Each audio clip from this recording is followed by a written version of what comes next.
పాలకొల్లులో మంత్రి నిమ్మల రామానాయుడు పెన్షన్ల పంపిణీ చేపట్టారు. సచివాలయ స్టాఫ్ తో పాటు ఆయన కూడా ఇంటింటికి వెళ్లి పెన్షన్లు ఇచ్చారు. ఇక వృద్ధులు, వికలాంగులకు కాళ్లు కడిగి మరీ వారికి పెన్షన్లు అందించారు. ఆంధ్రప్రదేశ్ రాష్ట్ర వ్యాప్తంగా ఈ రోజు ఉదయం 6 గంటల నుంచి పెన్షన్ల పంపిణీ కార్యక్రమం ప్రారంభమైంది. మంత్రి నిమ్మల రామానాయుడు పశ్చిమ గోదావరి జిల్లా పాలకొల్లులో పెన్షన్లు అందజేశారు. ఈ క్రమంలో వృద్ధులు, వికలాంగుల కాళ్లు కడిగి ఆశీర్వదించమని కోరారు. అలాగే ఎన్నికల సమయంలో ఇచ్చిన హామీలను అమలు చేస్తామని మంత్రి నిర్మల స్పష్టం చేశారు.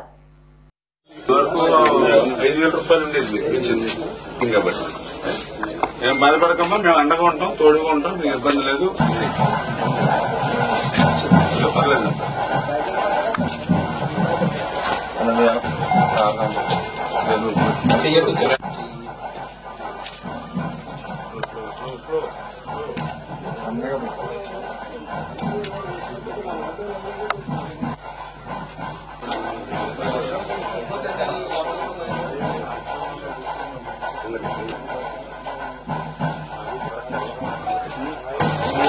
చంద్రబాబు నాయుడు గారు మన ముఖ్యమంత్రిగా ప్రమాణ స్వీకారం చేసిన తర్వాత 5 సంతకాలు పెట్టారు. అందులో 2వ సంతకం పింఛన్లు పెంచాను. దాని అన్నమాట ప్రకారం మీకు 15,000 రూపాయలు.